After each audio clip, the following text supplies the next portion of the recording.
أعوذ بالله من الشيطان الرجيم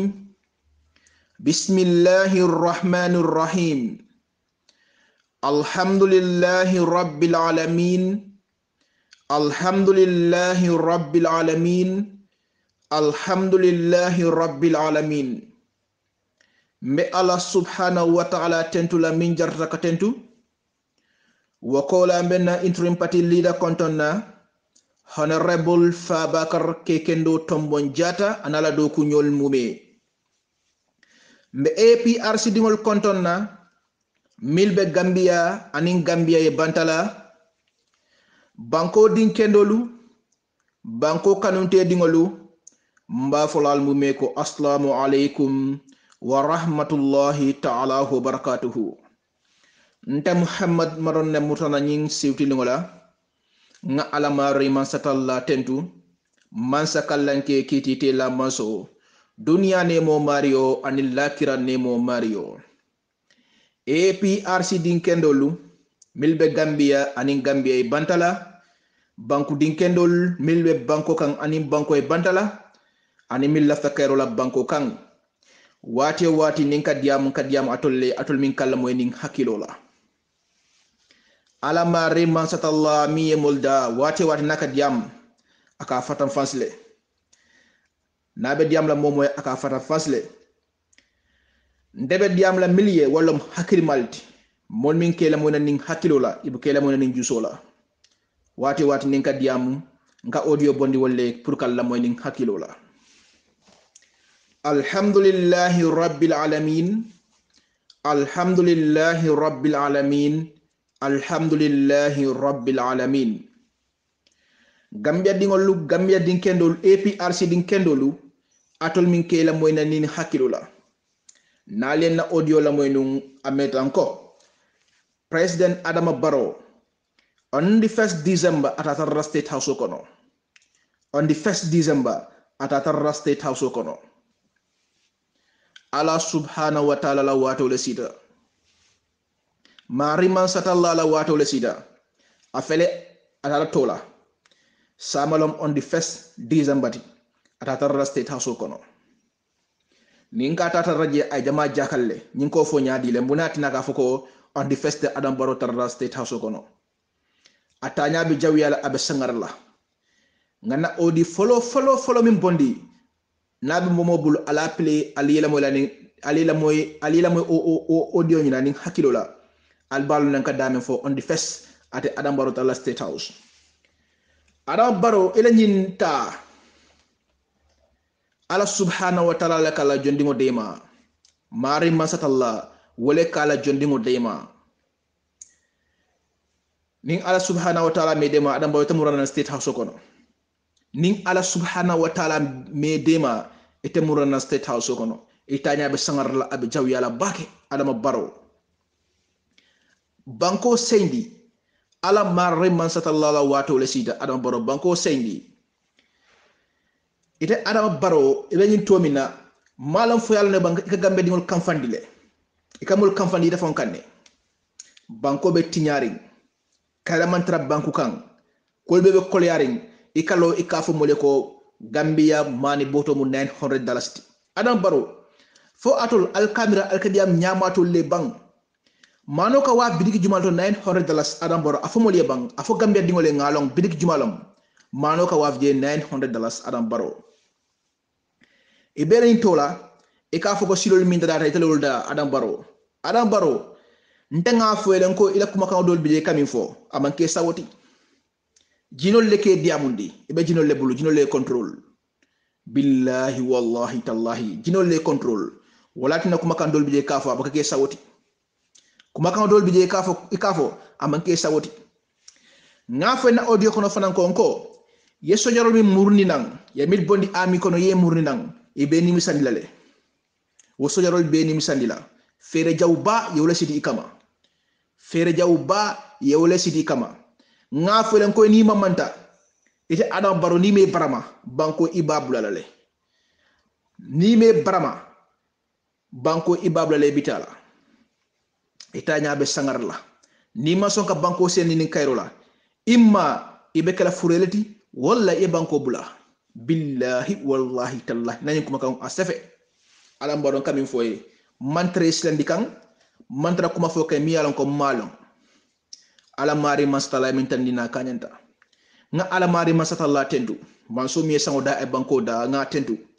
nga ala mari masatalla tendu alhamdulillahi rabbil alamin alhamdulillahi rabbil alamin alhamdulillahi rabbil alamin nga ala mari masatalla tendu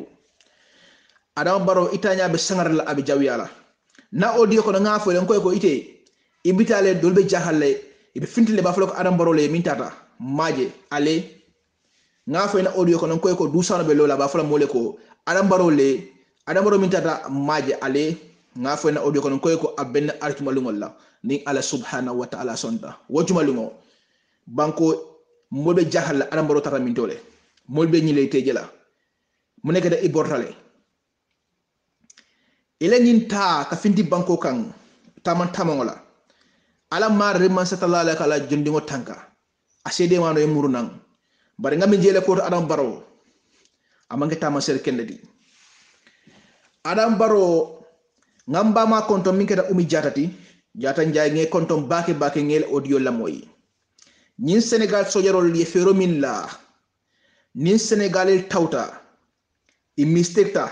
fay keso fay Gambia banko kan nkalta alala billahi wallahi tallahi Senegal be malala Casamance be fan sotola ni Senegal el tawta fay fitno mala Gambia banko kan Senegal be malala Casamance be fan sotola ngani fona odil kono ameta ñin Senegal sojarol min bije adam baro le fenan ala masakunda to le ñim fenan banko kan ni fitino malata adam baro will be the one who will be held responsible for that yalong iko president Jammeh dafa ko samba ICC ni ala subhanahu wa ta'ala me dema to lebita la ICC mbama Senegalel nana malaf Gambia la Kairola Senegalel malaf Gambia la Kairola Senegalel malafi Gambia la Kairola watna inim babil masama benno ile nyim masakunda ya jela ko adam baro wo musino laleti fon fen diate ibakela banko kan wote diamula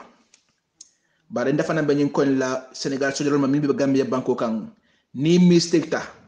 foy keso fay Gambia banko kan Senegal be malala Casamance be fanso dola kendi ngona fa la audio kon ni fulaka ngola ko masaki saba anyawo leje ibonya sangarta banko kayle masya banta ila fake fon forcé amanke kayroti wala masa jumani jumati wala adama baro atabo masalle kono alpha conte abo masalle kono ani Macky Sall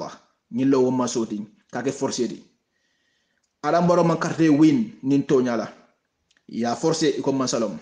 Macky Sall fana wonyama alpha conte ala wato banda ka bala fala ala mari mastala na masino Senegal be malala ni tawre ke so mala Gambia banko Senegal be malala Casamance be fasotola Guinée be Cairo sotola billahi wallahi tallahi kalta alala adam baro ise hakilotu bake ni Senegal so yerolla adam baro ise hakilotu ni Senegal la bake ni Senegal so yerol mimbe Gambia banko kan ise hakilotu to bake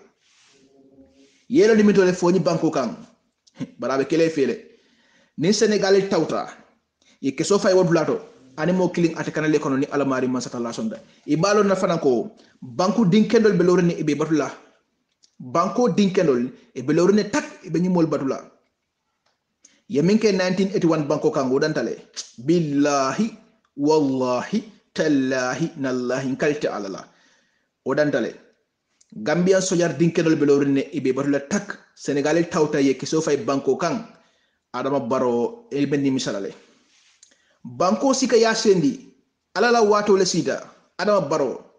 nga fe na audio fana kono ko December arjuma folo na tara State House la nyaw taraji kiso le be bon la State House kono kiso wala be bon la State House kono Gambia dinkedol be bon la State House kono ni ko Gambia dinkedol ma fo 3 jotna wol feltale 3 years jotna wol feltale totally billahi wallahi talla wol feltale woto adam baro banko sendi banko sika ya sendi almata nin tonyala ala sendi nin Cairo la Cairo sabati Adama Barrow banko seni nin Kairola nyin Senegal sojarol with this so-called ECOWAS atol mi duninam banko kan Set Njai Gambia Armed Forces Ensa Tamba Gisos Usman Baji yalam itelo tale ko nyin sojarol mu kekendoleti ye Gambia sojarol dimot in front of these Senegal soldiers with this so-called economic forces nin fitno malata banko ka you guys will be held responsible for that atole ñil dundinam banko kan atole silo tandila atole tati bendunan ke dundinam banko kan Set Njai the former commander at Yundum Barracks Gisos Tamba the former commander at the Fajara Barracks and the former CDS Usman Badji you guys will be held responsible for that RC prepare nin Senegal sojarol tawta e ke so fay banko kan foye kuke mayna min kala alalon ko atol be albitala albelola gambe dingol bal kitindila na bayta dolo mba minna billahi wallahi talla nga nyatin na walla wato nyine sida nin Senegal sojarol e ke so fay banko kan alben ni misala bake atol milliard trainan ke dul nam banko kan alben ni misala Ousseynou Dabo ale minge 2016 adantale kadum molla ko dal kono alka fa mole ko alila moni audio la alka molki alka fa ko alila moni audio la babil mase mandinko leneng alelo use this time kabring abota abuko ralila almal falmutano alka dum ko rakono killing alka ke sidisas le findi ngo Ousseynou Dabo inata kala Gambia la mansa ke woti billahi wallahi talla inata Gambia banko marala Ousseynou Dabo ngafo ele na audio kono ko ning president Jammeh Cameroun banko kan ile mol ikamil pous ibe ni misala bake ide Ousseynou Dabo ibe borla ibe banko bulale bitala ibe ni misandila ikamil pous ikamul pous fitno kan ibe fitno malale ite bitala ibe banko bulala ibe nyimol bulala nambaro kono Ousseynou Dabo de manke mo kendeti e manke alpha kendeti mantre nenkan wallahi mantre nenkan bari kamen kurkuru al kamen kurkuru nalma bay alben ni misalale Ousseynou Dabo ite ben ni misalale may fati ben ni misala the entire coalition government al bebe ni misala atolle nyin toro be la Gambia dingol kan nyin toro be atolle ala Gambia dingol kan ala la wato le sita al tenkung Ousseynou Dabo ilota dene ko momo ko 3 years iba mari sambala kiti yorale ite mo kilon ka finina ko de gafo Adam Barrow ay kuma ko min fo aya kanta 3 years na sita ay ji alngata alkamin kurkur distriye jotna a feltale ngankal alala qur'ano la 3 years jotna i feltale 3 years jotna i feltale nale fitino mala Gambia banko kan alben ni misalale nin ko 3 years jotna i feltale abe jama jakalale afel asida ni ko be findila ini misra nyaadile nga banku dinjawla do kuma kan dol moy ka fa ko momo ka fo 3 years jotna i feltale wal mam banko kanu wal belaring Adam Barrow le kan hey alta ale qur'ano karang alta ali ala dinno nyininka ala mari man satalla munefo molla milke finti kele balawtani man sake wala hey al nga fatanyola ala mari man satalla ndale mankiling al nga fatanyola 3 years jotna momo findita ifata kono problème ke da fay ifata kono imam magne ka salima imu jahil fureleti mo magne na salima molbe sirin bantala banko kan diaspora ngankal alala billahi wallahi talla ni 100% nom ni 100% nom ibe diaspora ga fo 3 jodna na wato sida 95% be de sele nan Gambia banko kan billahi wallahi talla be de sele nan 95% be de sele nan kana fo ko ngana demonstration wala Gambia dingol al ngataning hakilo la 3 jodna i feltale hey nal pare daga fitnol mala Gambia banko kan albe mol taralo rene mbal batu kan billahi wallahi ta'ala mbal batu la nyimma sakunda la fo ko demonstration no problem ha alse finti ali ala demonstration okay fine but nal ka be tinyaro ke la Gambia banko kan His Excellency Sir Professor Dr. Alhaji Yahya Abdul Aziz James Junku Jammeh Dinkendo ay fen doku aning APRC min doku banko kan ka ba tinyala mo telo local jibe ali ala fa bo tinyala Gambia banko kan mo nyal balla hey al tenkung 3 journal al feltale billahi wallahi ta'ala al feltale and atol executive member so min bebe diaspora albe 3 journal albe puskan ala lon ko ni fit normalta atol baby ta kitiyolale al nabe diaspora ala lon ko luminale bal muruna nan banko kan ibal kitindila nañu kuma kan billahi wallahi tallahi kalte alala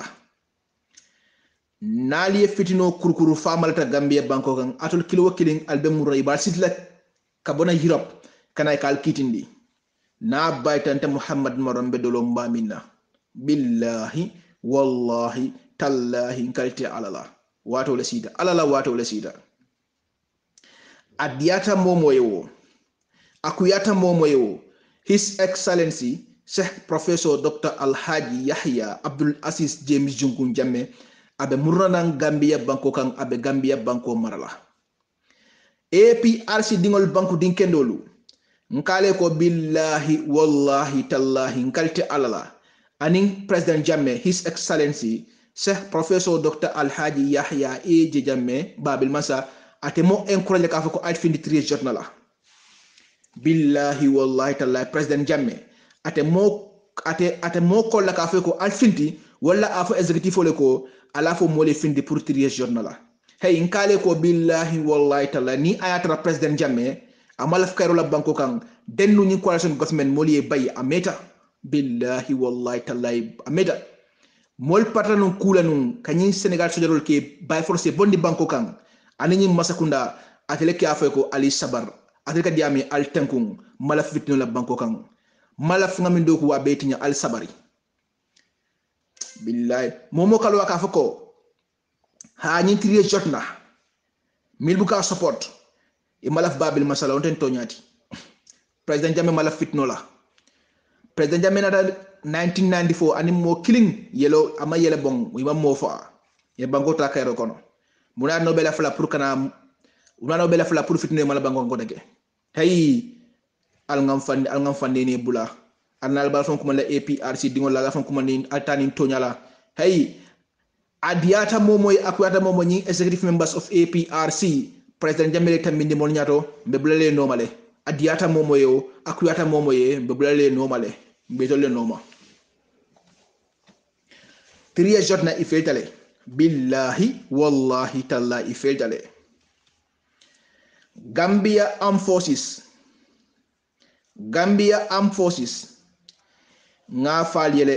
masane kinte ala kuriya be minna ni dumala nga fali ameta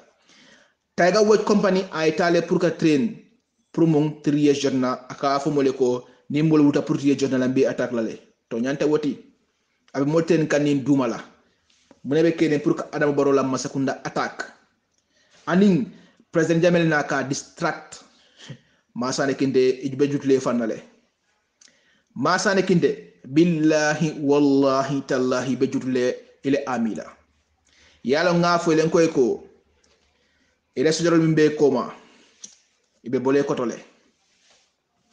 ngafo len ko ni wulta imamanta Adama Barrow alsa bayno wala alsa barmano bar wokola masane kinde be kala fureleti wokola te masane kinde be kala fureleti masane kinde you will never be a president and then fanan itelo adabo masandi nola anatol mume dawdam bay yalam ite ibe Sudan banko kanne yurwalo li tap i busandi taji imala mune collapse imala mune bondi e kalo e ka fo moliye ko yamol usle pour nga bureau jani inimi stala ko nek e bal kuma la pour kana trier jotna la kana Gambia banko kan kana fitno mala al kana bay al nanang al kana bay de al nanang masane kinde bal ni misani lale masane kinde abal ni misani lale billahi wallahi tallahi abal ni misani la hey momoy keso mala nyim banko kay ka fa ko minale pour ka mala kasi siram kan itita ata wokla atol fongo masane kinte atol alla nyim masakunda atol fongo alko mol finditale so yar jamale findita weapon jamal bi al nyameje woto al tenkung ale kudi kontena min dundi nang pour kana banko ka fitino mala banko kan al salon ko mol be lorne e bal batula tak Gambia banko kan Gambia Armed Forces banku din kendol sojar kendol mil bije pour ka banko tanga ala kiskis de nga fa na audio kono e modole fana mude ke train e manke sojar ti de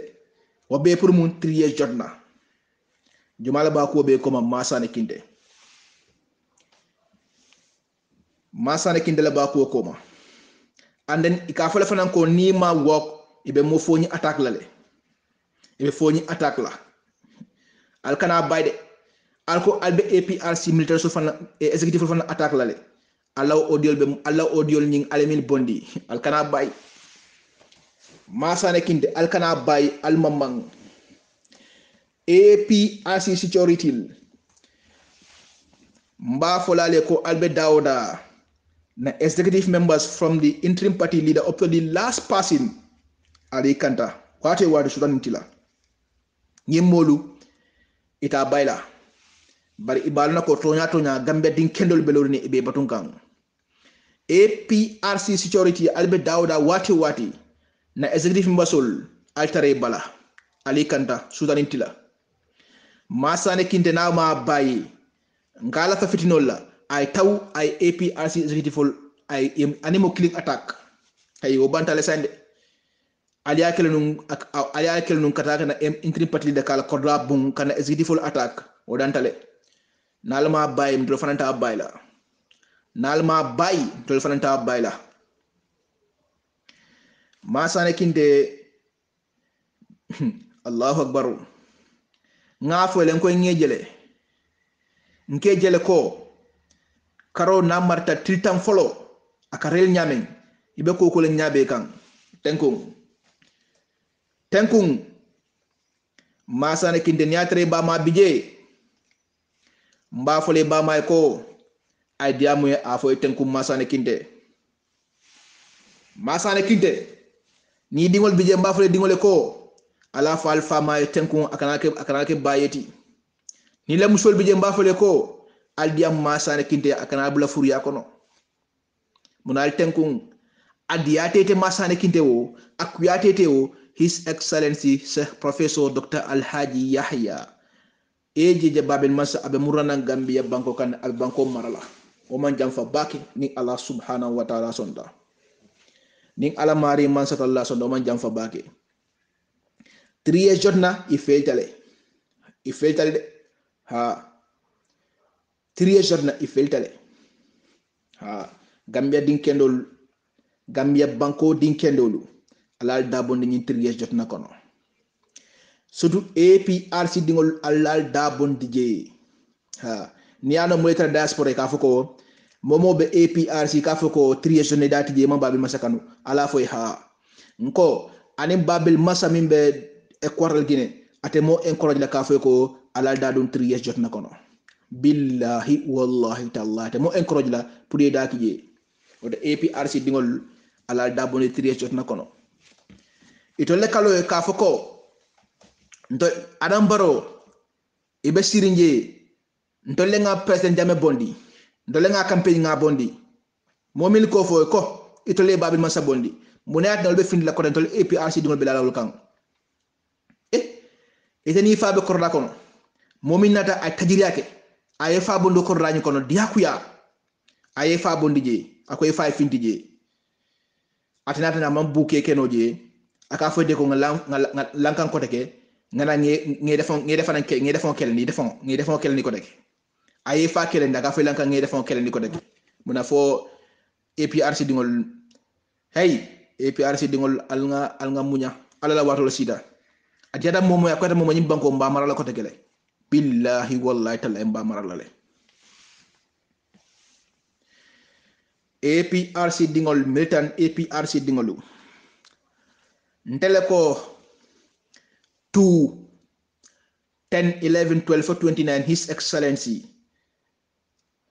abeduna Gambia banko kan nyen detol abenta jubo min fe ni sangol kono atol min kalo alkote ko babil masabina 29 November abeduna Gambia banko kan ni ayatara tonya atol ba fudutale communauté ba fuduta nyamen andu atsonda ko atol mudin senengoleti konte Muhammad Maro silata nyamen alwo audio ni bondi bang alia play gambe de wonde ka fu dambe ko president jambe binale 29 November la ni atara atol mudin kendoleti atol seniatale communauté Muhammad Maro silata nyamen alwo audio ni bondi bante ka fu mo le dambe ko on the 29 November lom babil masabe dunan Gambia banko kan alwo audio ni bondi bang alia play molie nde Muhammad Maro ko dambe ko 29 November president Jammeh be dunna Gambia banko kan alwo audio bondi bang adia di Gambia di ngolla nalia audio ni bondi ndeko dame de ko Muhammad Marong ndelo Muhammad Marong ninko on the 29 November lam babil masabe dunna Gambia banko kan billahi wallahi tallahi mbem fonyala odi bondola alko on tete hanyila ka qur'ano mutakan kal ka fako ngami fo molma millie babil masala fengolta nde qur'ano mutala ngan kal ka fako ngasal jomu tangan kal nga fako ito lake nin mi la fangoke lo mediato kana ko no mutade afako Muhammad Marong ndekalta alala billahi wallahi tallahi ngankal alala Muhammad Marong ndengankal alala ngankal qur'ano la kana ko no mutade yemi fote iman to nyafo fonde fintila nga qur'ano mutanga ngankal yajibe video la ngake yajibe ndele nga fo nte Muhammad Marong ko president Jammeh be dunna Gambia banko kan arjuma lungolla ndele nga fo de andu amam fo fe ndele nga fo hey al nafikiya bula al tentenil mo fenla no nyokan ha baba nintal to nyalam adiam tale ko nga fonyo ka molto fo audio kono baro tatna la nga lo nga baba nintal nga bulala ani atral boku wala ali fonyo internet lo la nga baba nintal ning baba nintal ndete lo la nga ning ha babanin alko babanin tal ha wo fal ko ndebe patiol te gang okay atol la fo de bar babanin tal tanda mo moy alte dunna non tani babanin tal tema wo kola ani atra babanin tal kuma fontele formol kono ndeda audio bon nga cele nga attack ndala alfa lom odo altengo ala nafikiya ala mutal fambulu adende ni mo fanelo nyokan ha altende ni mo fanelo nyokan hay nte kumonta fola nga kunu koku nga fonta kununa nte nyon kewo mbuka muru nga koma adul mi beka audio boni kante attack akeda APRC dingol ti bank fan kuma APRC dingol la e kam min fonta fana ma billahi wallahi talla nte ni fula ta fula billahi wallahi tallahi milka audio boni ka fa ko te Muhammad Marong musoli maleti ani wo ke ba solima billahi wallahi tallahi ngankal alala qur'anu la ndeni wo mo fula lota fula ndeni fula ito fula itentena billahi wallahi tallahi ani atara jilke so yo fayntol tema mo fula billahi wallahi tallahi mba mari sidla fa ma kuden na bayta do lo ngami mun al nga fatanyola al nga fatanyola hey ndeda Allahu akbar ale mi lo nga kanyanta alay milong akanyanta ha adal be sir diaspora wati albe executive hol nenna al kata Gambia banko kan al ke ma bal ka fumol nyaal je al ka se banko kan al ka fumol ko ha APRC executive member sol wala ko bente attaque lay ke ma bo ida mo ke kenol di kata Gambia banko ke ma bo fi di plainly e kam kenu diaspora ko tege tay al nga fatanyola ndala kuma kamo lumbina la ndanga mo kumandi e kurya ko leke imma so ngala ko hange tumile lumbina la alqur'anu mbayela Gambia banko kam be mbulula la suro be mbulula min kan ni atra kan ngole kan alay halaki ni atra ngam fo ma tonyanten ala mari masala halaki hey al nga fatanyola Allahu akbar alay mi lo ngakanyanta ndenga ala mari masala tendule maso mi ente da ha ndenna la malona audio ko ngafo mo ndemo morol ti ngako ne ndako manke morti manke woliti ala subhanahu wa ta'ala wala so hidmala ha ala mari masatalla windows hitmala hey inte juruta minante ni monta juruta mominna njuttelale APRC ngol nga fale len kale ko mi le audio boninde kamale pour kantene ngane ko ndita mari jabila ndala audio ko ta mari jabila hey ndita mari jabila ak juro kanal farafang ak juro kanal fara alkijo akanal fara ndamantay mari attaque la nyaate tamu APRC din kendolati ita ko APRC kanule ita lole kabula mola wati wadi kamol neng ita bula mola kamol neng kanya don ko neng adi ate nyami ka foko APRC dingol ha momo ka foko triye jotna idati je e babil masa jam fale ha ite ota mi tel ha jolati jamme jilanko jato nge kontom bake jamme jilanko jata wulengo jilanko ni musinde ngoni ala subhanahu wa ta'ala son dabe abilo laba abe diamula wote bayla ni musinde ngo ala nyi fere jawol abe mbeke gang pour ka APRC dingol ko takinyola ka executive ning kebat ko takinyola jamme jilanko nkoy ko mfadang pareta kamale sain insha Allah rabbi pareta kamale mpareta mari kamale itafala ko mbe kolo dun la executive kuntole mbe ma ko la nyinale ni parre ba fala moliye be mol ma ko dum ni parre ba fala moliye be mol dama ko takila nyola bare alala wato le sida ndatu la jede ha mada atnatale pour ka mol dam mal ko takinyola ning ay mo jama sanni nal hakilul bakang mol ka tra formo ko ne ka fako onko alkana badula la ndir audio ki diamal fon ka lo ka fako onko alkana baytula audio ki ni forme ko jaka mol nenne awol be sané pour ko pousse pour ka baytula attaque mol min be kalo bante ka executive attaque ka fuko ha e pati wafle e manki APRC dingol di attaque ko be pousse anadol diam la kamin katol min pousse nang atol diam la li katol min pousse nang falka audio bondi alka mol attaque alka executive attaque audio la atol diam la APRC diam la tumbe Gambia banko kan alka audio bondi falka executive attaque al tenkung ning executive ma keku ali kol ni dumala wala diamna do audio bondi ibam dare banane ba fa tribal solo midi tay al nga tonya fo ñoy kabring 2016 jumal la mo fo ka fi dum la ko dakol ka mol bané ka mol neng jilanko ngonta ande fo ñu musino wonde fo kol de ka fa ko baytullah ite man ni ka dinto e ka som baytullah ka mol neng e fa na kala baytullah kam hey baytullahi ala mari masatallah mama ke bije mi alan ko ani mama muso den dale ana fo ngela meta akon ko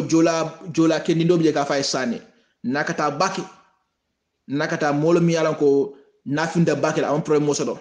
abuka diam bake ngalon kendege wolom jumati lankande nabe odi ko la fo lankante namana da makolom ani wala din yake ani wo kam mufle bake a fen fo mutto nya wana fonte le ko batulay ina ta dula to le molka duwe o mutto nya di wana nale o kana molka ngafe ko hal batulay attaque danata attaque la binta attaque la sama nen sa ke no bafla ko tan bidan nguma ngafa e sabari bari kam alla famina pour nga audio bon nga attaque ala nga to nya fo nyoy nga bo faniala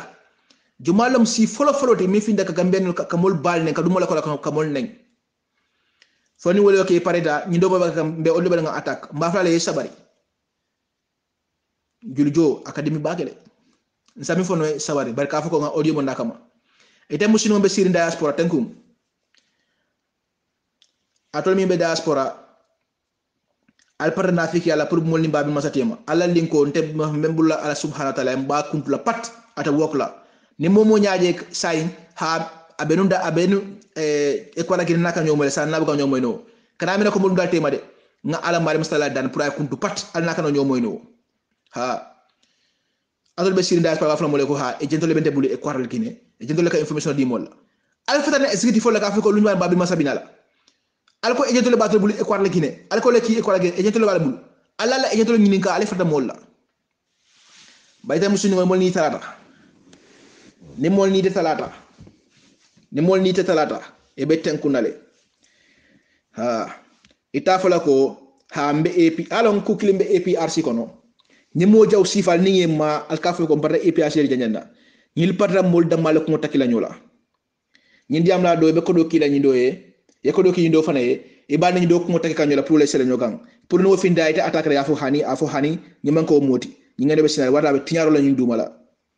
ni man tenkum be tenkondi la billahi wallahi tallahi kalte alala hey al nga fata ñola ndenga ko na malen kale konteni jilan ko la missiono man killing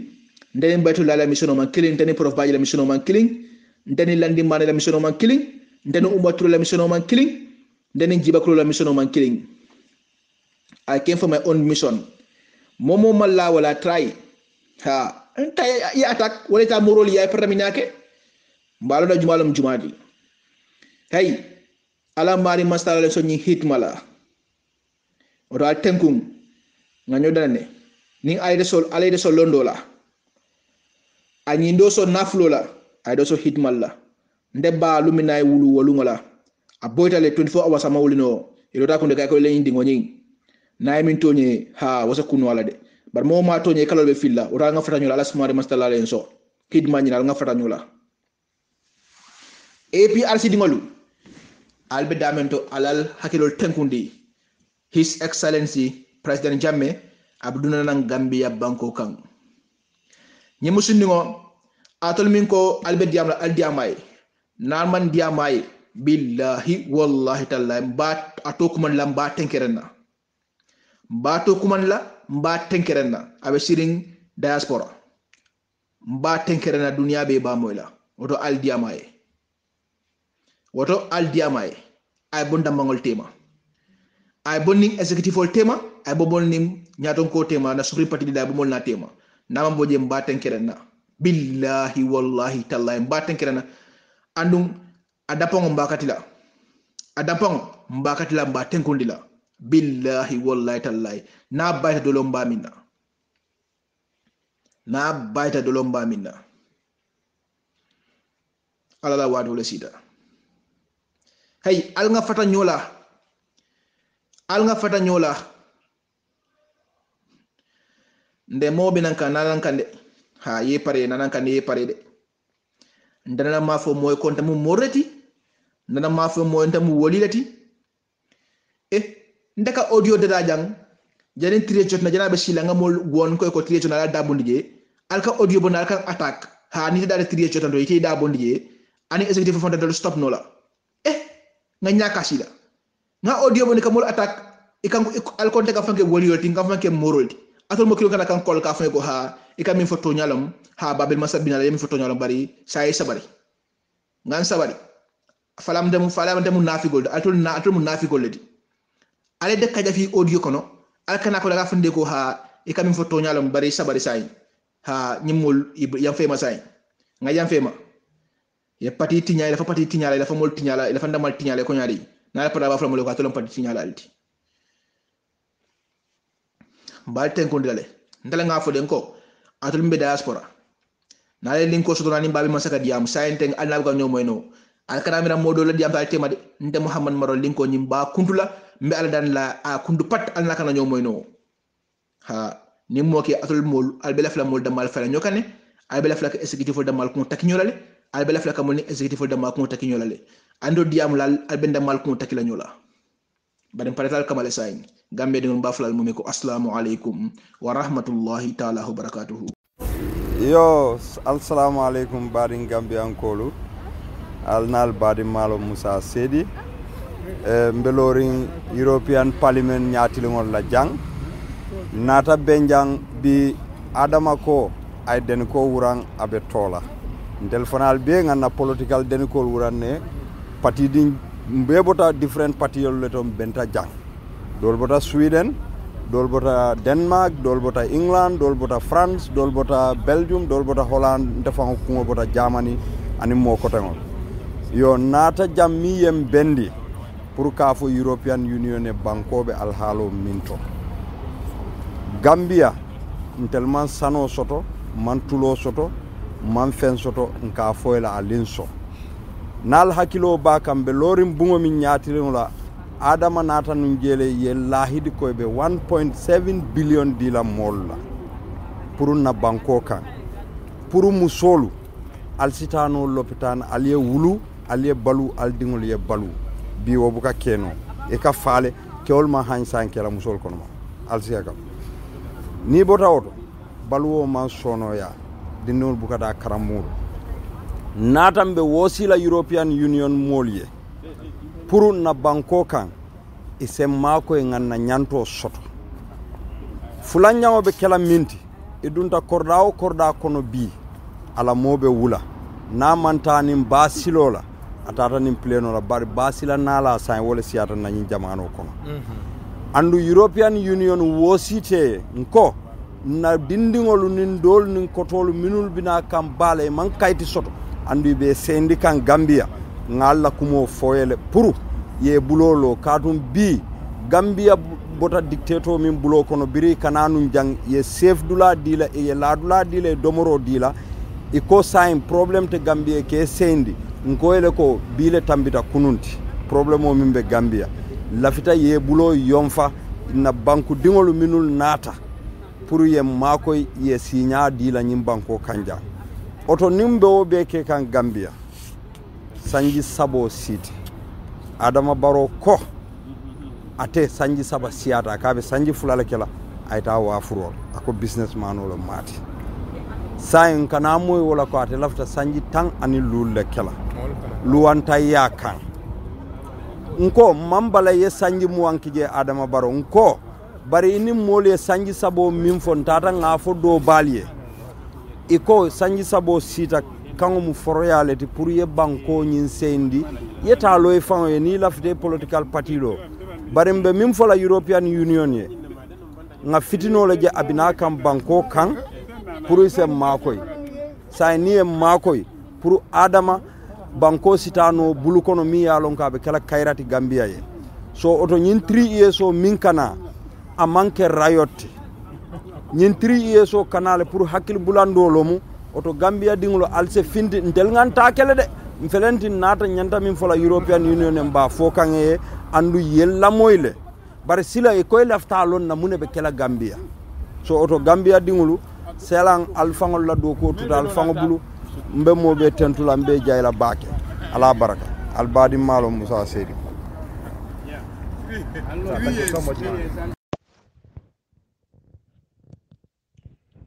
أعوذ بالله من الشيطان الرجيم بسم الله الرحمن الرحيم السلام عليكم بعدين فورم مولو ما نيجون كنده فالا UDP Political Bureau Forum بعدين Gambian Kolo بعدين UDP Kolo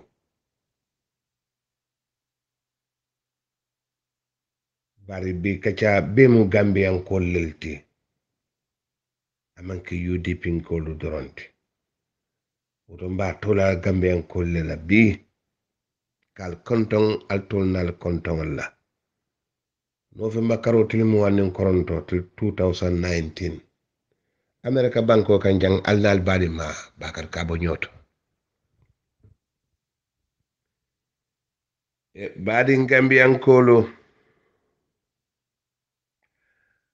hani kabe na regiono kan ani na regiono bulu bala nani nyokan na regional West Coast region na regional West Coast region nani nyo bulu bala nani oto wolom KM City bari na region oto West Coast region e gofano Ntoma Bakar Sanyang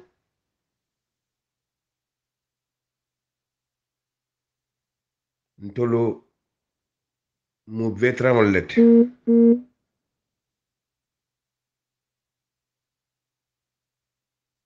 nin sokotol lel mun toluti nga nyamol noro bo nyotole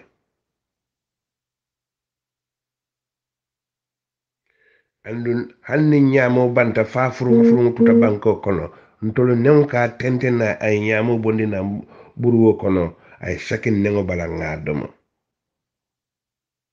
wala na manden kol kafu ko nin su koto bu ka nyamo tinya governor West Coast region Bakar Sanyang kabiri ye UDP councilor lu safe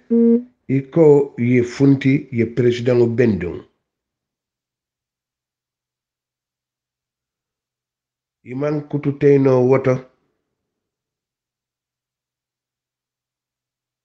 shaya aliye ferolu men dada annalla burburundolu men be KMC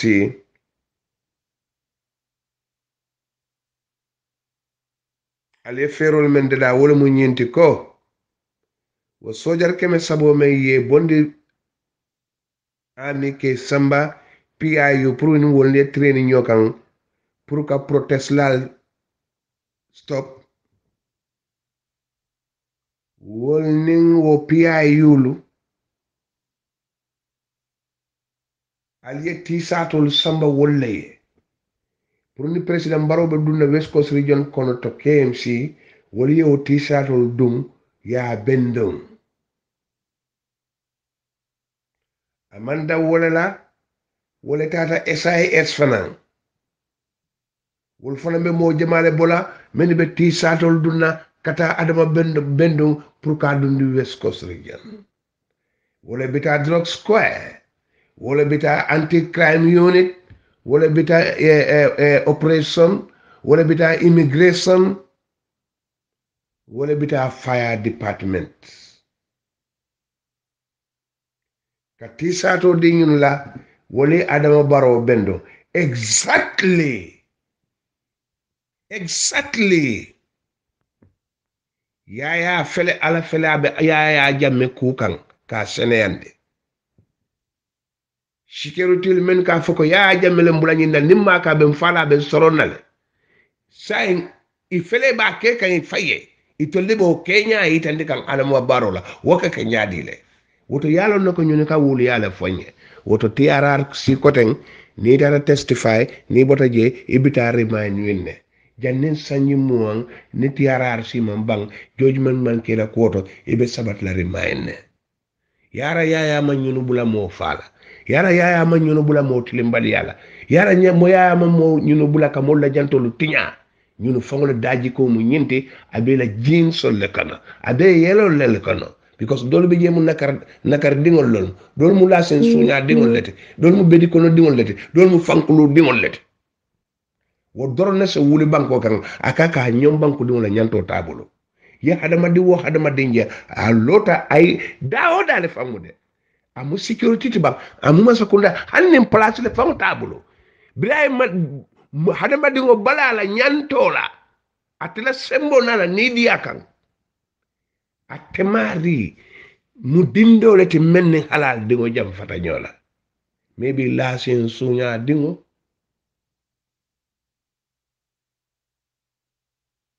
fankulu dingo bedi kono dingo tambin to dingo jati fe kono dingo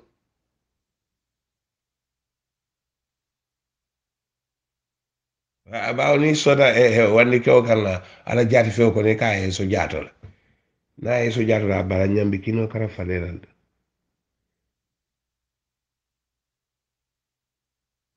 woto Gambia service manolo leke fanke Gambia president ole itol se mo fano le ya jani ya nyimi because e jama bi je la ci lolu mo buwal e police odol je nganga kulo e fanka lon ko nyimman ka hada madi nganga kulo te camera ba barol le se ya dunje e be police ala be jare nganka landak e ka dunia ko do be busi mo bulo e ka domo han ka be jare e dal ka feten ko moto sen taya pour life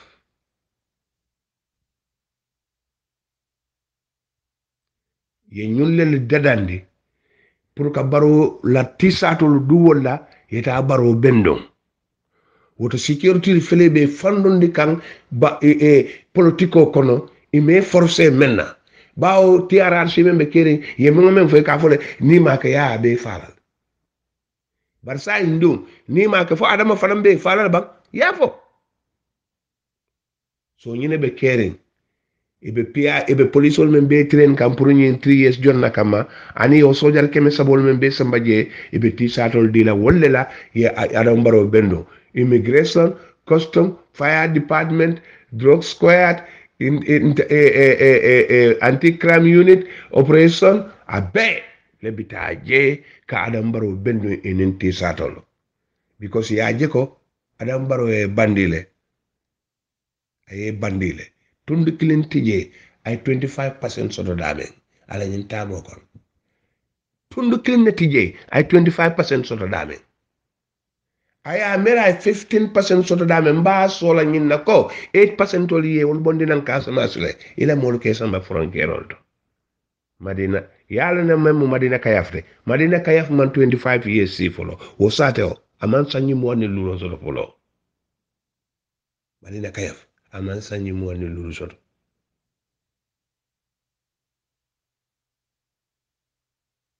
nten na tate la tiolo bondile kata wafu ye wo songo tiola sanya manete Gambia kan moto ba sambeje ke la tiolo fontene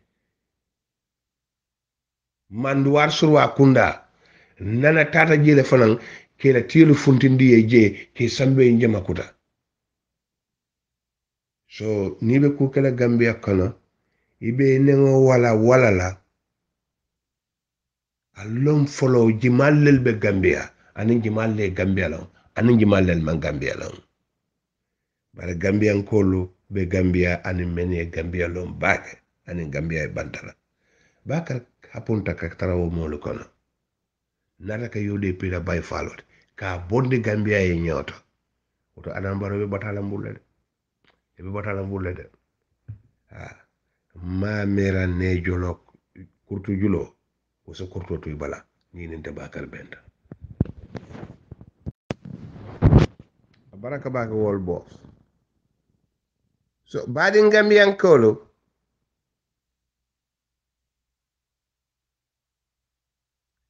Kiang East Kiang Tilibola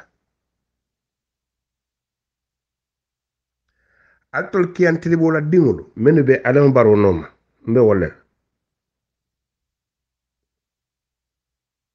Madina Kayaf wala nyanda Kiang East dila Adam Barrow la atol fanyol yaman kuma Kiang East Kayaf Jene Masembe Jirof Mandina Kolyor Jaso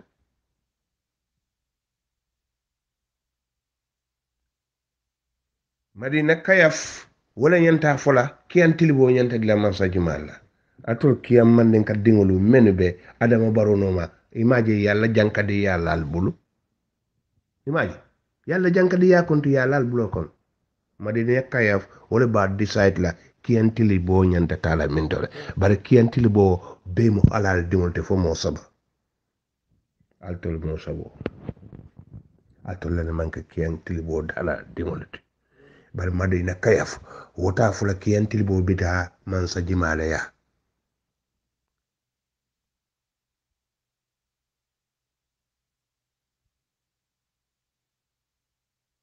Kiang Tilibo bita mansa meya Kayaf be sila Jenyeri yesi Masembe yesi Kolyor yesi Jasobo yesi Jirofu yesi nyintol be na lawolu kan yena fo Kiang Tilibo bita damen bare Madina Kayaf sa atol dingole men kaltol be Adam Barrow noma bi ali albal fanjele nyaadile bi Adam Barrow soundal fañol la soundal bariñol la soundal bañol la soundal bitañol la itatal la luntaw liya iko liya fo mun be kala Kiang Tilibo ali bulo ko seje bi ali bulo ko seje al bilal be bulo nyi al ma fal kon te njankadim ba al nyanta fulal fayel njankadim ali nyanta fulal fayel njankadim kakaya fula kuma Madina Kayaf mano nyanjo sate o la ilaha illallah ndonko sana nyolle sirfo sana nyolle taro nyolle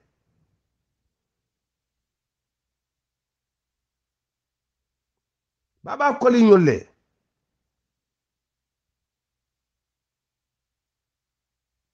baba nisanya nyolle bakar ansatale Madina Kayaf leka Kiang Tilibo la kuma fu Kayaf ya dasoro mbano Madina Kayaf wala ka Kiang Tilibo la kuma fu jenyeri ya dasoro sakari sanele nyancho al sakari wuri nyeka buro kono bang aliya fay ko e ko madi na kaya fule ba decide la kiantil bo nyanta kala nyame e nyan choni kumbalen fin sakar sane kien jenyere ala wuri nya kaburo kono amam fa larango kan ke jito le ka fa larango kan amam fa l'hôpital to ke jito le ka fa l'hôpital to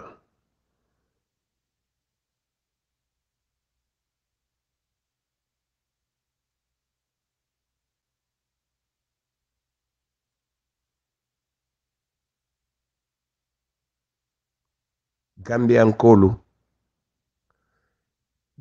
kolu anal tolo ka kokole alal hakil to alfanto bake alal tanyal jube fambaneo manke dinna barakate andate din sambala santo en kodo bije mu fambane fane fan bari neng fan benki nengola tengi men keta kian tilibo bi man ne ka dingo men o dingo munay bulata wo noma je ye bane ne ye fane ye lasilo ne ye la kabilo ne yalla sato ne madina kayafta kian tilibo da decision no make la no o da tol kian tilibo lansari ol men bulati no madina kayaf jali bulo ko se na altara so ko na le nyinen karo ke o dola al bonde farabulu juma woto balin Gambian kolo balin elararin kolo kabo pakali ba saloto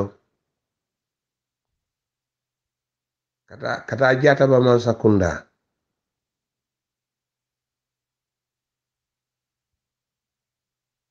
amanjare altolial fang explain moli amanjare altolial fang fo Gambian kolo ye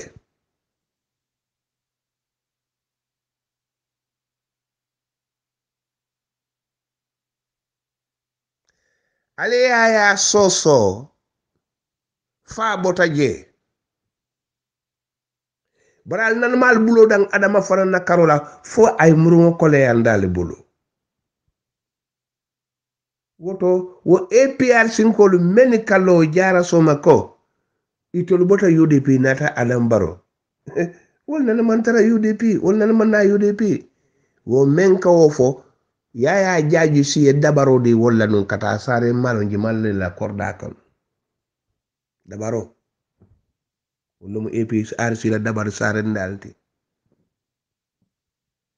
bari yalo ne Gambian kolu membe keren fasata UDP ka hasidiya wala mu UDP la jambandote woto UDP kol man ni di ka jambando san wati do nga meetingol ko organize dro nga ñoo sensitization kana ñoo nga ñoo hakili bulande kana ñina baake ban to la sala bolal bi jele men ka kamulu lankan men ka hasidiya wala ka sada bon to le pour nga baraka biri luwa mena ye Usain Dabo bondi vice president yala nimbi mo kuma jelle announced video lu koto ko e nata UDP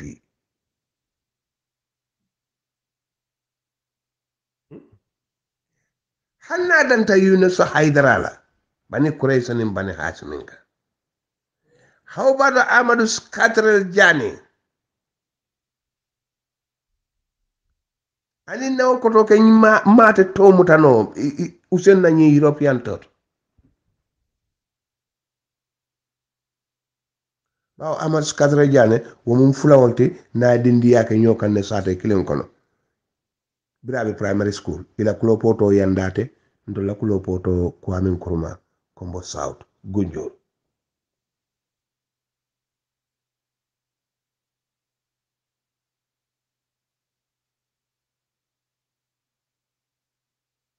mo jurumolom baka meeting to ale jolal ni la timoji yele ni la jalolo ibe perform la wol benata Usain Dabo bondin kola ala vice president yatole woto ngam faale ko alhamdulillah Usain ya bondi vice president yal ay tra fambul muno alhamdulillah amar rabbil alamin ba hankay ñi alhamdulillah rabbil alamin tal arrahman rahim fang maliki yomi dini iyyaka na'budu wa iyyaka nasta'in ñin be soto ñin kono ñin alhamdulillah kili kono le e UDP te sontonora kata ka nganya dulalto ya kanu damen sur wali yelo fo ni sontota itele tawta nganya ye kanu damen ni nganya ta je buka sonto bari me kanu damen ni nganya ta je be sonto lale sur wal ka fo wala ko lamu ya tay dagu fagn la nobe ni men sontota itele tawta nganya ye kanu damen ye usenu kanu Gambia ye UDP kanu Gambia tonya kanu to Gambia dum kewlu tanko non to ni worowdo be tonya kanu e kanu ta Gambia ñine mu toñaate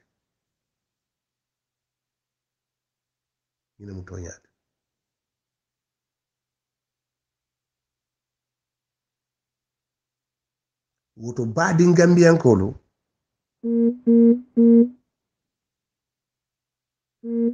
Modou Sabally mo UDP diŋol te bari UDP diŋol men tata non tamadula le Modou Sabally nanama register APRC ay do ko ke APRC man sakunda kan bar nana ma moy kamu APRC patio member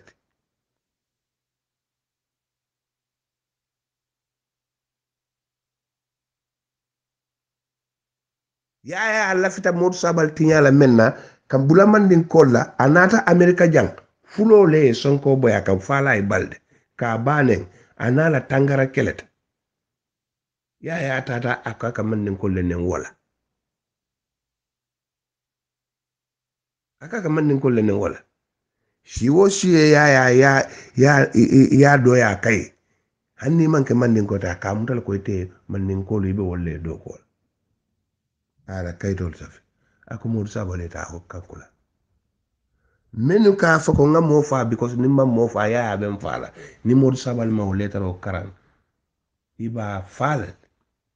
letter karan kenson fat la so feji adama so feji de aya read television to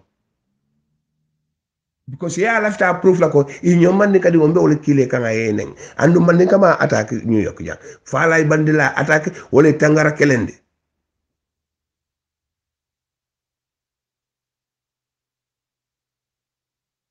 bari ya la man ni kayale sambakan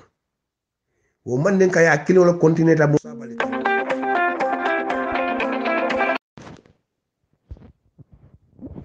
ha wo man nin kaya kilingo wala continue ta Modou Sabally kan hani adama la nyimma sakunda kono because jani commissioner ye menu punish nyimma sakunda ni mo lulumu ye Modou Sabally dama sariyamu lata wole kan jani commissioner ye sariyamu la mo lulo men kan ito nyimma sakunda ye sariyamu bondi mo nano be kan nyimma sakunda ni obe do kola ye Modou Sabally dama ye sariyamu la kan ala manden kaya ye wole samba kan hey ye Modou Sabally manden kaya le samba kan hey ye Modou Sabally manden kaya le samba kan ngo hey manden kaya ye wole samba Modou Sabally kan isse Modou Sabally trofa nyadi Modou Sabally bala fala kilimana abewu falim bantangolet alla fita mennan ta kala sayin barnal mabula be kala nyaato ika Modou Sabally kelendi le ko mandin kolom ya ye wona kala akay tela molu nen wara nge kana tay adam baro ye wona kala ay mambure njaayta ay même membre commission e même fo membre njaay ma ay wala fo Modou Sabally ma ay même fo Alhaji Cissé ma ay wala fo Modou Sabally ma ani musu do ya adama wol beta ni be do ko la akulu ay tam Modou Sabally damma kan man nin ko ñin dan ñin jartale kelo la le ñin jartale luwati nyala le ñin jartale luwati nyala bari ko ni me musu membe feale mu man ka musode akate ni man ka kewo e fea ali mbatandi bak ntol data mo la haaj kuto ni be feala wala te feala ntol la haji tije ngo bar ni be feala man ni mu man ka musode ni man ka kewo e feade ak futa nyaaw nyang hanni diw man ka halal diw to bara fa man den kolde abi man den ka ya so la fa mbalal ñene be kere Modou Sabally aliya jamme ya kelendi man den ka yalla adam baro ya kelendi man den ka yalla munatina mambure njaay be tarla finance bi munatina Alhaji Cissé be tarla kifa protocol bi jane commissioner e même fo ala e mor sabal kunna ay wala fo mambura jay kunna ay wala fo ala cisse kunna ay wala fo musu jen la kunna ñunu beete man nin kati ala cisse man ka gambian kati a faale be nu jang a faya a fangula foroto aka faya dundi gambia angale karambungoto primary school aya bondi ja samba senegal ta france karam ke je ala karango be complete jeleto wota faya jele ko nte bota senegal len nata jang ñen dingo mbati nga murundi ya ayta ya karan fanyine manke to nyaata ñine bal noma altol mandinga hamentan jusuntan dingolu wala tinne ko ibrahima mor sabal damma jane commissioner be kamala wala kan ñin dolu luwaye wolu bulale wo mu kaka nyaadi le atol hamen man ni ka hamen tan jusun tan hala kiren dengolu tol mo furi ngolu atol man ni ko la kafata nyoma alkalka fbi la kumandente kama ntengande man ne fa gambia atol me ya longo albanyol ma falegi albondi damen wala na fbi la kumandente kama sako me na adresse o diala wala ba fota mo bet mo sabale mu ne ay mu ne ke mo lota kay mo tan sabani seyle fa nga foforolo mo sabale ne ay letaro le kara alko nga trofa atul hamentan dinu makati baybal dinu baade ngambian kolo adam baro tribalista ya jamete endo mbemem folale nte mantra si fatan fansi koto bare adam baro le kelo parani mandin kolo kamma katambe president man sawo man sala dunia kama hani sumanguru kante mandin kolle tata nyori pota ya wala ni mandin kol dundi nyola de bare adam baro wole keleke kido soso mandin kolu kamma musa fale ay koyal ma de ma fa nga kelen di mandin ka bulola bara sa jube ni wonyala al sa jube ni wonyake sola me o mel lata mandin mo sabal kam mandin ka yale lata kan mandin ka yala la kan ndolbe wala bola gambia ka fo kalma flotte nyanta kule kala la même manyin ke siloto o man jawara ma o so man gambia o te bobe bola gambia le karmu sererol to o jola o balantolo mo nyina nyanta la kan wobe bola gambia le hanal mo lulol mo nal mo gambia dingolte mo million men mo million te alni be mo gambia ale di same right la so gambia kan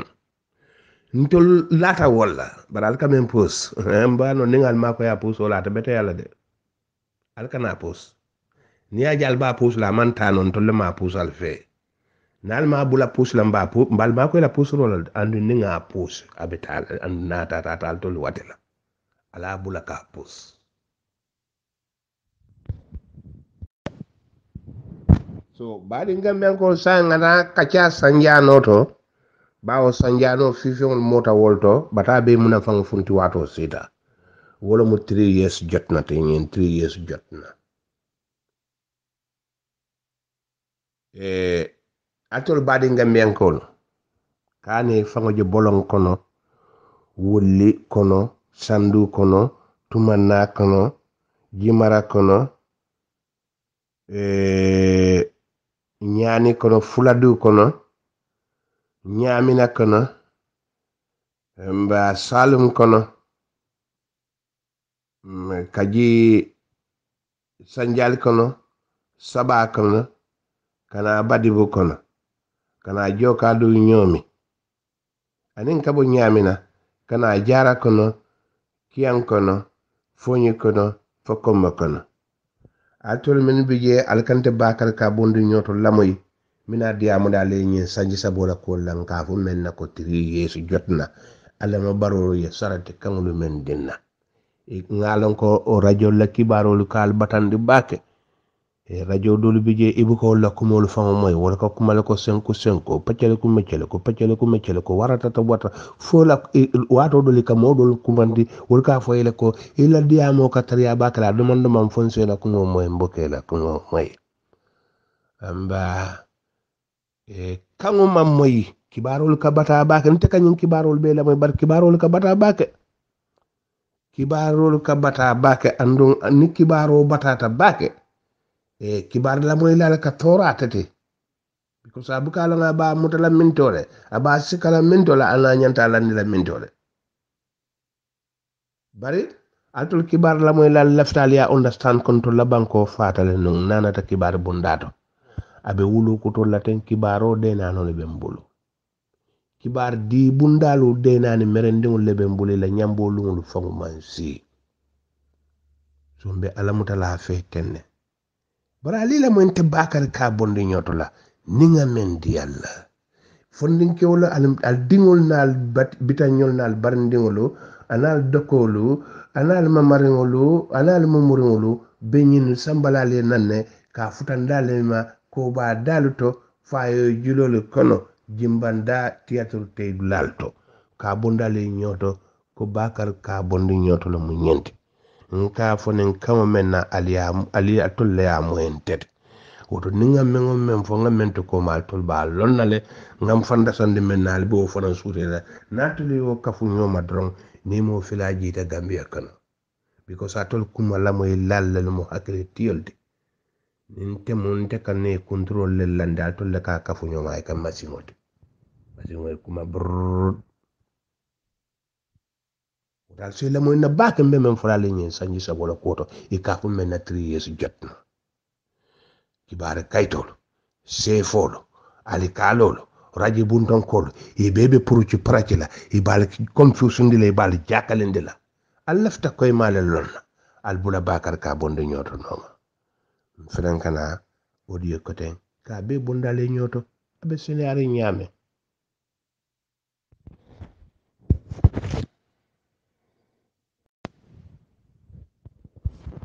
so badi Gambian ko lu ñin 3 years jot nambe funt la ñamen tolu memo pio 3 years jot nati manke police la 3 years jot nati de manke SIS la 3 years jot nati ntol mo Gambian ko la 3 years jot nati sanji sabo sita ne Adam Barrow la salati kaw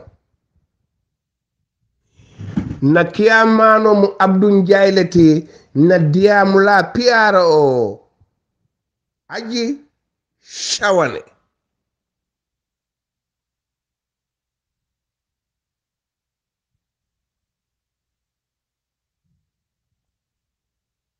nga pameto apply polisol ko itol fanana triye signaton ko katun safo wala nyama bari yela kibar tala sotole menko 3 years jotna lola kibar kayto dole o safe kibar dilaliya kalago kibar kayto bala nali lamoy janjambure journalist bute o men kata je e quand même fo journalist soli ha nin nalbe ko kilen alma nyen na ñunu fontindila so ñun nin journalist o men be ko kilen ene wole ka labulu no wo journalist kilolo wolle ñin safe ko mais 3 years jot na lo wolle ko itoli Abdou Ndiaye bondile ye Kingsport mighty Kingsport the man invincible man with 1,000 faces mole o bonde mais yante Gambiat I comme mole serna sax bonde mais yante Gambiat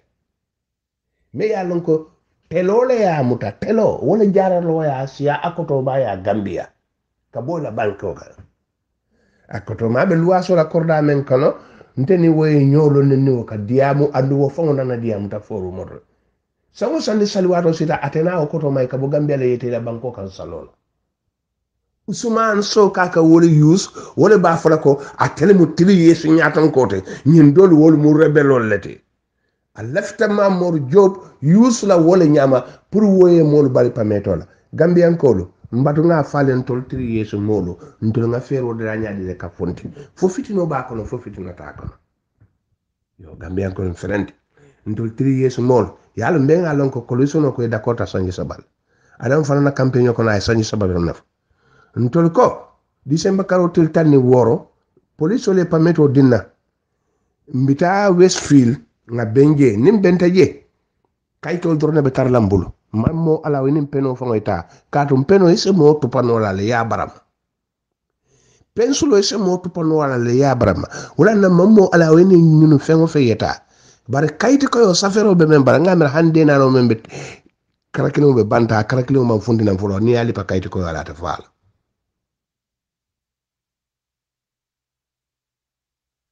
ko nimbenta Westfield police le tran karafulo be tamala singola ngata fu banjun makat square ngana letaro karang be lola dro nga letaro karang nendirinte kuma kanjaw fonde a manke kombita state house la kolon ko adam baro dia ko ya ji muna hali ya jamme bir nga bonde carte wala a boyta ntata nga mutam bulo lan kay funde bang hani endo handa manke sojar man sakunda de fang civilian man sakunda ni carte o fayta president mo be siri na boyta a manke ko opposition men kanyeta wala nyanta la kanyo kankulala kanye kankula bijel ni opposition o folo ya la kanyo kankula ay liwale tinya carte o nyens carte fa o nyens ta ko no wara yaate bali ka kamansat udon tol 3 years mol mo kulon nallete wo men ka letaro safe ko itolle mighty invincible man king spot ko tolle o bondi ite be o bondi no nyaadi le meyete kuif ite be o bonda no nyaadi ni manke gambian kan nte balla fi nga tolo nga kontongolong nga ba tolo nga fa ku tolo anata ko to men fong no ma gambia nga tolo nga la musolu tolo nga dingo dol tolo ibe mel la korda ko nga tolo nge kontongolong bare nganda fisha dile ka tofo gambian kolu Usman so wole benna IG play kam because nanyin IG man karang ala life be police ko na kam wole training hoy typical police le mat amam fengo fenne long ya tuje pour Usman so sa use no wole la fany contradiction sabula lang bare gambian ko ngam faale o senatale nga pameto apply police le pameto dina police la pameto di demonstration na dalilu la menna yalla na ba ye tra demonstration na dende la because na be pameto apply la altol balla ko kala nyamal ko le ko alla application bala police ko le jube yaaje ko seytan tan nyin ko woto mbato nga pameto di la alla application ni seytan ko le yete so na pameto di la andi be right sort la ba ni sonte pameto di alla alla application kono fenti je men setan ko moron so sai nalbe funtila ibe polisol kila na ne tra dende wala atol yalla ko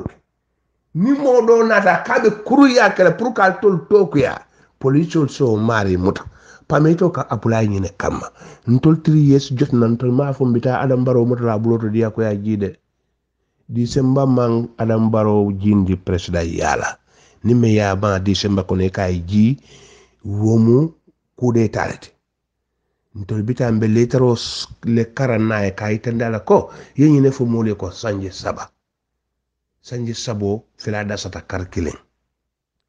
January 18 2020 ila mande danta wala janni wolu mo tema funti yefem fo gambian koli mbe o letero le karana makar square nata funtina nga letter do diala anaita nama funtina na mo kina pour wayna represent nga la letter di wala onaita ay trala state house Cairo ni mbunya kono je ntolo mbe murula nanne kana bu façon ngana speech DJ membe kala na next step te ngana domorol ni na min fewol domo je endu lafta police wol membe fanan ben tarlanden de wala na min fewol ni na domo fen ngi fanan safu je because mbe bankola kuol to andu tol fana bije bankola kuol woto na min fewol ni na dome fewol ni tol le dental mo e part lesot ntol be kayte karan kuol to ka fu president e nyine fonun de itol bije nyine kama ko ntol be fula kana soto banko kan Cairo fila sabatita ngana mera gambian ko lu nyin koytal mal kon tol nin suite na mannade endun na nyantolon pour police sole pameto dinna ni police sol ne Senegal bece ko doma ka Gambia la ko decide kan tol kan kati ye mbali pameto mbe force to funti la le ni fitino wulta police Mamour Job aya fambula Ousmane Sow bulu Ousmane Sow ye bece ko do ma use ka seytano wulinde Gambia ando Ousmane Sow ite kanala affaire tela illa bangote nyinyala ando be tumbunale ye fere o fereke ye kayro sabalinde Gambia o ibe tumbunale ye seytano wulinde Gambia o ibe tumbulna from block to combo. You will be a closed chapter. You have done many harm to Gambia. Ye Gambia tora bakele Ousmane Sow. Ye tora jamal fanal la Gambia kan. Ye masiba jamal la Gambia kan. Gambia la man tora jamal bije Ousmane Sow. Ite bulo soto jele. Ite tabe funti la lungo men na wolu nebe banna. So what saji sabora ko to bade Gambia kolo.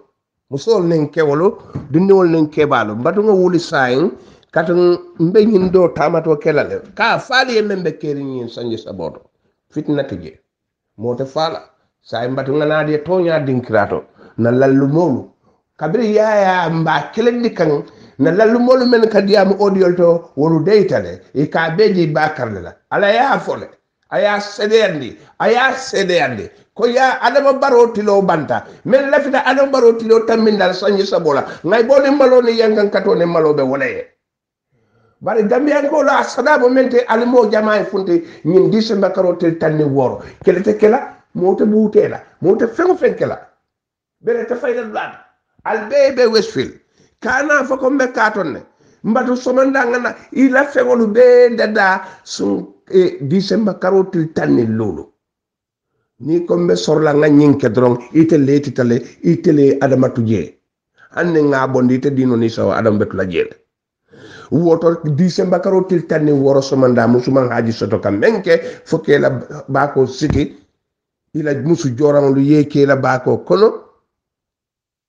nga Westfield binde mo million killing kelente nendirnti na laftale donkil di malla na laftale sunu donkilol la albe sunu donkilol la alla kayto de tral bulu police de tral den de wala jiol nen domorol be membulu chipsol be menbulu be bularingal noma ya di alla ya di polisol e pameto di yengad nim futata makat square mbelola woleto na nyaton ko le letaro read journalist oli ata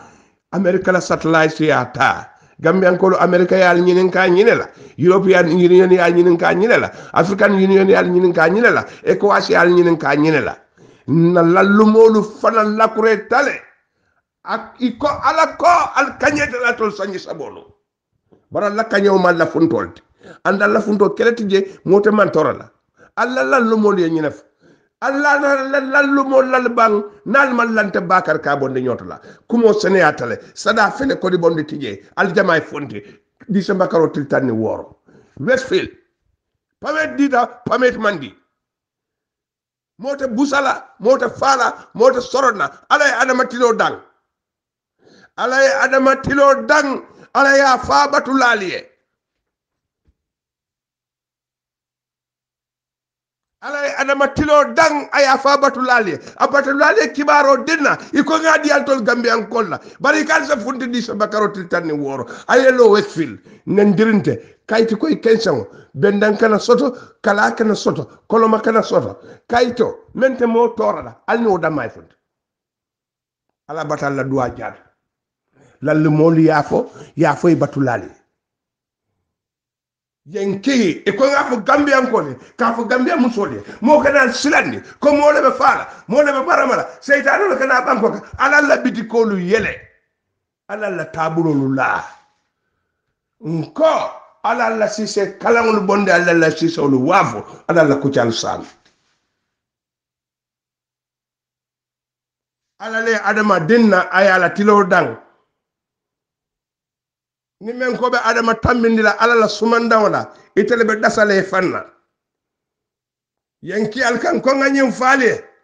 gambe ankol ngonyen tri yesi kamembe faale fitnata sotola mota faala mota lipala mota baramana aljama bay fonda leta Westfield adama tilo banda alay kala wule mo buranda kan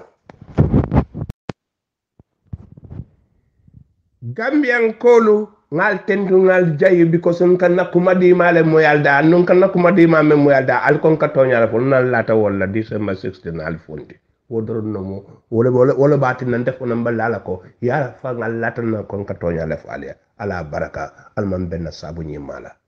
al man ben sabu ni mala ala man bonne sabu ni mala ala e Gambia bondi la Gambian ko man tara politique la Gambian ko man tubabu karanke ntene man si classe wo mo kono i canal tulolu tiñante mal ñongolati ngapa yep ala len sama nang America dro bara man ko tata tubabu karamul man tubabu karanke karantato ndantamento je wala mun saliñati kamen faale wala mo toñata yi adamatilo le banta lallumol bata banke lallumol niyo torata yaya bondita Gambia lokon killing a fulanjangol lallumol e sotere ko ya jaw kana mem tambita yaya tilo lati alima kalemata ntene lallumol bata nyom kala mutale Gambien ko lallumol ko yaya adama baro tilo bantale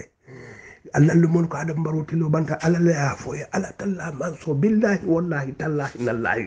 ya ala la mo balle le yem fonye ko ala ko ya adam barotilo banta men la fita tilo tambe ndila wotilo be dannal ali ni mutal funti dron al funti motita prison hanni police wadata ko en nyemutal ibulo dial ko kan di amunde ibulo dial do ko amamme bakar bina lo le kunte ba fude ko ye kejebo bonde bulo da ole banda e canal silande fitinante sotla ya jamme sonta balanta ay sojarol londi silo kay kenye botol lande machine gono landa kan la sperio fayta Gambia le bang hani karte fayda tata no ma state house le bang hani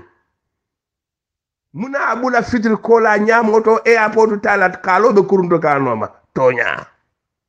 wakili ole be nyin noma anda nyine mutaka tambi ya jamelati Gambian ko lalla sada nga fale dan kal jamaa ba ali million killing Westfield anni man ko ma fu na doro yelo jeto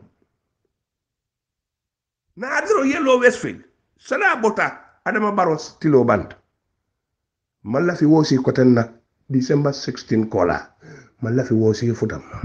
alla sada fela bota mo kodi bondi tiye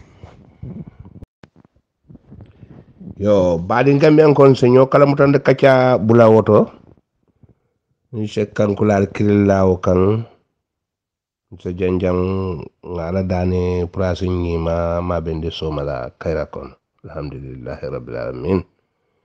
e baadi wol kan kular wo membina wo bitane fula kan wala ha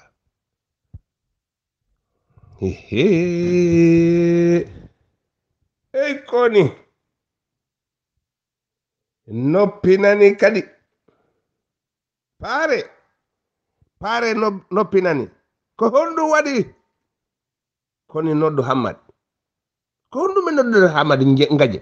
e koni singani wima noddu Hammad pare noddu Hammad ananani ko wadi ananani ko hewi do base kamen hondu woni ka base kamen ko kafu base kamen kankiling keddo ko keddo base kamen dande goto ko dum woni base kamen kankiling be wadi base kamen pular kankiling be wadi mo ko keddo ko hondu woni o base kamen kankiling e mano pare anda anka famdo hakkil pare no dana rew ande ay hammede an ala hakkil no dana rew no dana ramara aredo no dana penda on nani ko woni dona base kamen ihe bakari am ko woni ka base kamen ko dum woni base kamen kankiling yimbe wondudo ka leydi base ko be darni kaf be yindimo base kamen kankilin ko keddo kankilin woni dande goto base kamen dande goto enen fulbe jonno gowdum ko kiro mawndo be kebi lewru December no gasi jego mbo fuddito base kiro mawngi kamen ye jaliba ko yade lebi no gasi jedide kamen ye Rocky Kanute no gasi jetade kamen ye gawlabe on ganda ko hondu ngata base e mbano on min kalani o December no gasi jego si jaliba ko yate pi base kamen kankile base kalis kalak be hebuton ko lopitani base be watam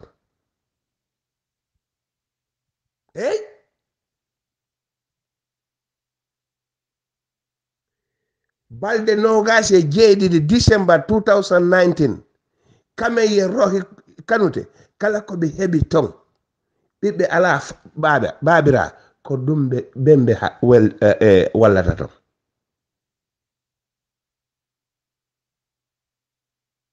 balde no gasi jeetade December 2019 gawlobe kala ko be hebi ton ka festival on yimbe tampudo ka leydi base ko bembe be wallata ton ko dum woni base kamen kankilin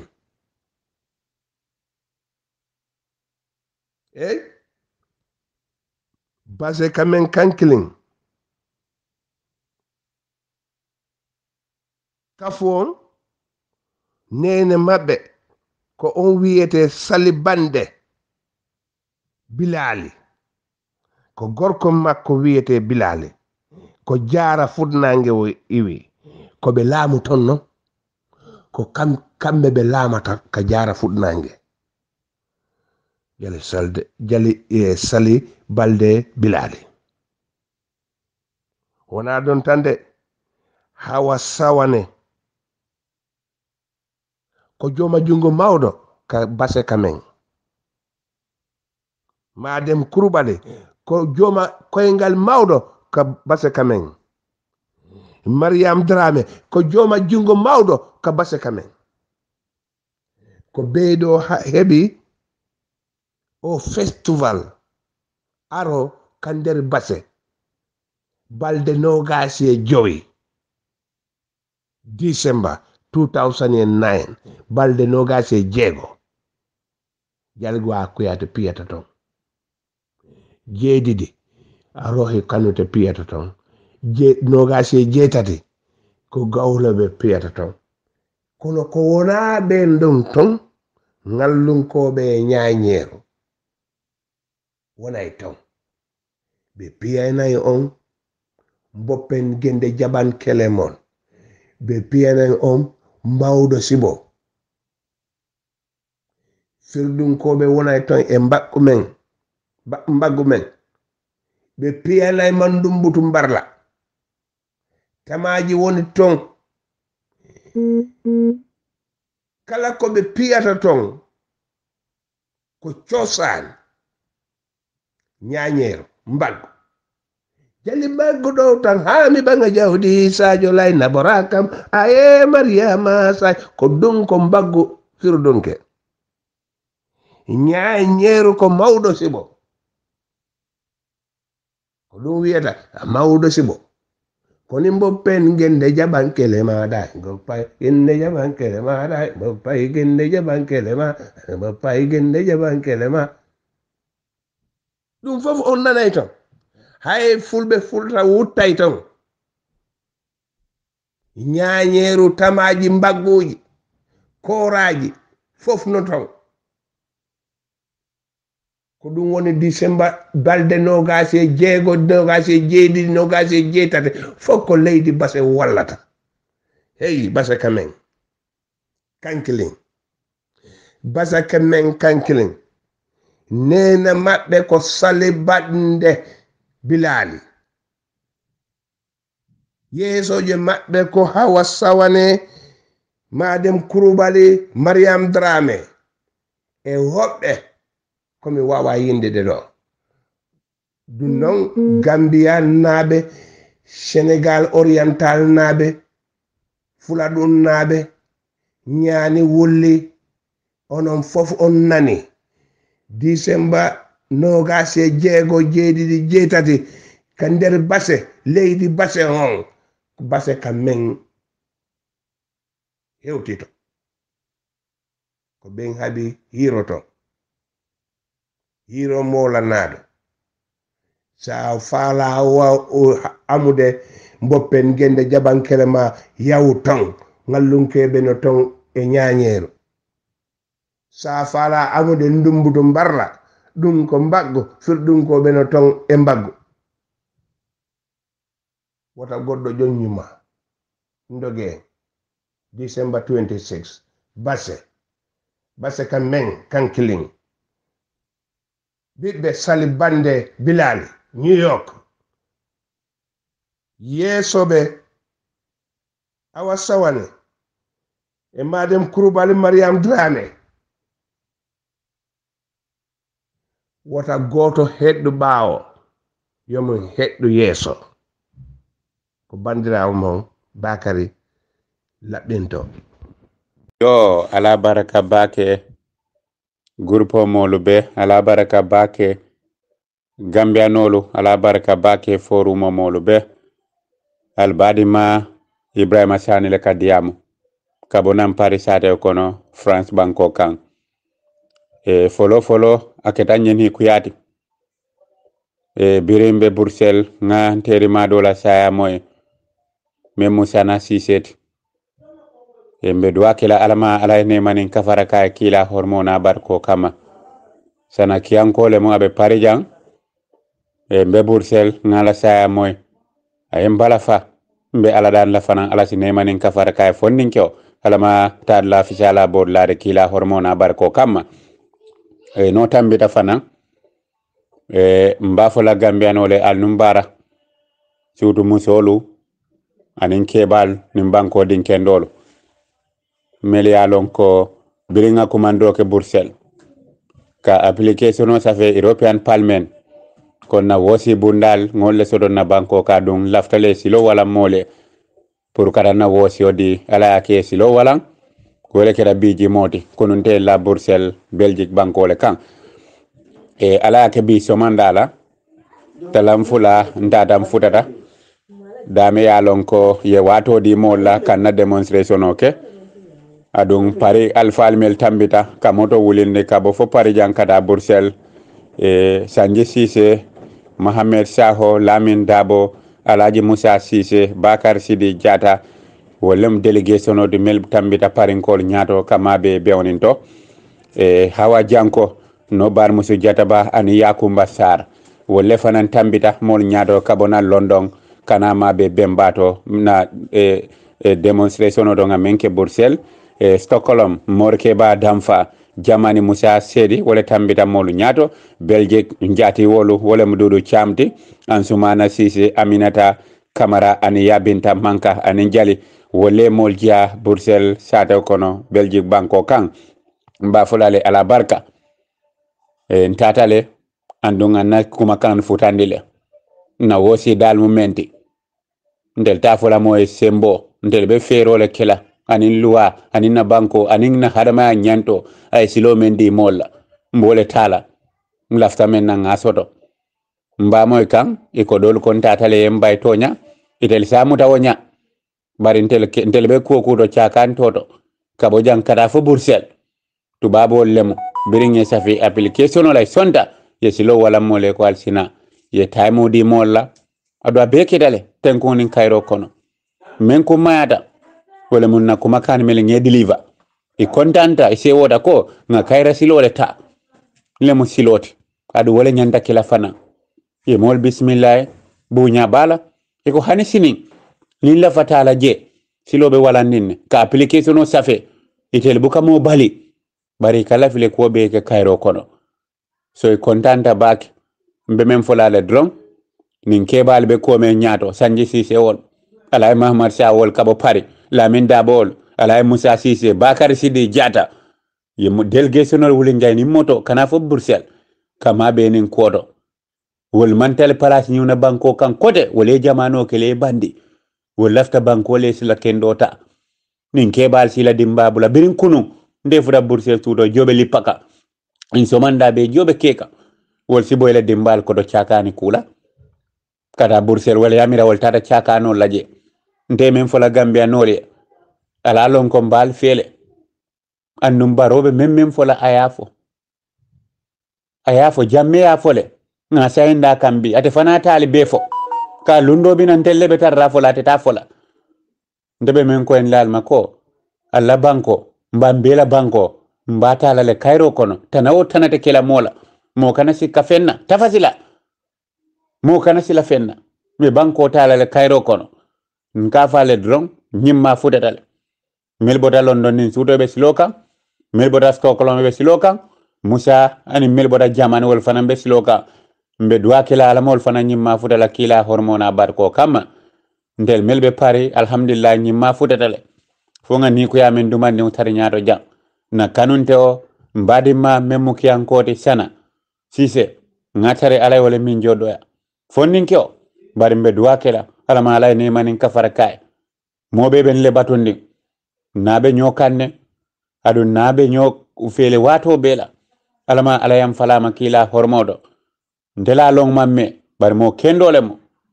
mbe dua kila la siyam fama kila hormodo ala barakal badima ibrahima sai no be siri sila dala na papi do bije do tay mon naka UDP support no sai anata alotan dala ko barin kela diam kan mo re ngamo le ko ka diam mu be da gambia kono adi ka safero ka facebook ako nyeko bari intel be confused rinjan because intel yajere ko president baro mun la president adun tel ya sindi bari mol ka donala kuma meson fola ba fola ko president baro mol jamfa you understand ngay ko chamisa cham ako nyenam ngay ko president baro e jamfa ay ite jamfa nyaadi ako nyeko kay APR sin kolle katanda fanna ngay APR sin kola ko ha ngay APR sin ko joma ako nyen mama sabal ngani joma ako nye sore ako nyeko Sidi Njai ako nye Sidi Njai ngani joma ako nyeko hani yole ko Sidi Njai ngay ko Sidi Njai ha ngay ko kuma sandole foy because the issue is ngay dalilo mum bijero jamfanyin itelle jamfanyin ke walakin e ka jamfa dende kudo ngay nim president baro yete jamfa ay Sidi Njai karanda fan ba itel UDP mede jamfa ba UDP mo jelle karandi fan ka bu APRC ngay kunun ko lo jam mama sabal mo be aje ko mu ya lon ko ala kurya lankini mata banko be ka mu fin dal banko kan commande ako UDP mun tribal patriot ite kanyira banko kan ngo UDP o karani fan ya kuman suku singare nyol ngamo fay te banu ko nyako ite to nyafo mol ba mol firindi kan kuma kunta on lay jang akate fon barola betu ndiro keka ako mona ta yalo kay ko kanta jir ako kay ko kanta jir ako nyako be siring manono e ngamol jebe findila ala kontano yakin nan defana manto siring no ako en defana talje kada ka bentu bari ala kanobe mbala gay ko ala kana mumbe bala kana so mo furo ne na yo kanu boddi bala ku kunta on kan so yenene le kitem ke balti ite meda politiko kono ande yalo ne ko bumbe nafa ani munte nafa babi ni soda kumo asoda kumo yalo kumo siki nyandi nin to nyaabe ko mun kono ni defte kam mo sonde akana hakili fulan soro to nya fo dro bari ne kumo fo mun ya lon ko amanga to nya ni mo ya moy ade fon kaje ko nyinde to nya daga hakili fulan soro so nafate wol dolla ani nga tonya fo moliye ani nga so ani kana mol hakilol tinya ani kana mol suku ku ka mu yalon ko nafati ji yo assalamu alaikum wa rahmatullah bede gambiya alsen no to be kandik tonya e ka damin fo that is the point last time te fo mbole fo kan karaye yalo itel malom mumbe kering itel malon ko billahi wallahi ndesin kalino nyinna ko UDP la nyin dipitol jama soto Adam Barrow la influence de bari imal la fi kawoto je itel yamira ko UDP la barako le nyin sindi because UDP la barako sanyi jollo ka député londo ka kijando UDP ka sira jollo so palmeno kon Adam Barrow ajibe kabri wato min election o kana Adam Barrow mun strategy lege atata tola atata rawno people support ko yakinandi ko ay influence do modo lora UDP ticket hola man ka e kanyeta woldol man ka UDP dinu woldol man ka UDP dinu bar moli ajere ko because I mean they are all behind President Barrow fo laban IEC la fa kasla ko la ko iko nimumbe parliamentary election o campaign o kala mo kana coalition na fla ko use at some point tundo dol bijeto ni kada coalition parliamentary campaign na thing dol biye ka coalition na fion le fond ka fla ko le fond use so dol bol be influence ni boda coalition ne bulu mo jama bijeto kanyeta bari e mum fote ni sayante la mo resenda iko ba election ne commandé da wallahi dalla defna kala han sira woro wala ta soto han sira woro wala ta soto ita soto ñil malon gambia say mol hakkilo be Adam Barrow le ka debe boron kono janne fere be boron kono janne sayin tem fere be ban sande kono tay bandi alon ne ko Adam Barrow la kanobe mol bala janyami itara ko dal kono itara kacha dal to mol be Adam la ko kacha dron mol bala kata ko kacha dron muna kinna lo ada bota bala mol ba fula dron mol be lo ada ba jawya fo dron because amay ay kuule ga amanyana mungela ni ñil boda ni ñil risante ko election o commandé billahi wallahi ko hal sina woro wala da soto yake yajibe no kamara ñin defon ba o de la moy kam back mbe la moy kam back ay kuma kende balle fo ada kuma le fo bulni sababu benda ay kuma le fo mu yan ko tonya ko mollo alaikum salam wa rahmatullahi wa barakatuh vango bidan jada o ya de kortante UDP le wolon katam min tani debeti kabiri ke UDP kabiri lota ye député men soto ñina ñene o soto bam ima soto adu dati mala wala adu ite sonna afon la ko le afon la ko nde sonna ite sonna ya fa ye député le ite la député le ya sa indi ta election ya jubi ni ci boy nya ci faké ko fu ñame mol tour dali ndel ben kala man ñama man touri bari ay de kilene be bulu ndere ñi boji e keje mbe bola jele ndere ke fenti mbe bola jele hadama ni ala rek mo ke dula kono asabo ko bo mo le bara ala ke keje ala si bon noje ite mo lo difference long ha ndele nga keje mba bon la jele ba ya fa la jele ya tra ñone ko te ko ngata 3 years ko o mo fur mo o bol kunta won o banko jinja wol ila banko be kumandi de kay banko be kumando kede o bodo aferende bare aferende de moto killing kabiri somanda muri yudi pinkol e moto killing e wala soro no moto killing aferende sayin no wotambita ay flako sita bala e molbe siri e be tankunde moto kono mo de hanyina makankela kay moto killing aferende atambita walon na say do moto mul kabula nyonoma kabona basé ma fani kabudu daldo kay o kundutale say o kundutale kabri somanda be siri sila dala reala moto killing pet killing afrenta tambida ngamira ngaga katela sale ke mi wonyina nun do ni bidala nun do moto kada randi nyono mala fo bare biye yo ga moto killing na man kay moto wo moto jama ba fu kat fir farale faye ko hajite momum kunna say wo moto say de kabri somanda moto killing won tambida han say moto do ma sorono kal say moto do ma sorono gaye oh Allahu akbar ay sali kene be diara ya rafa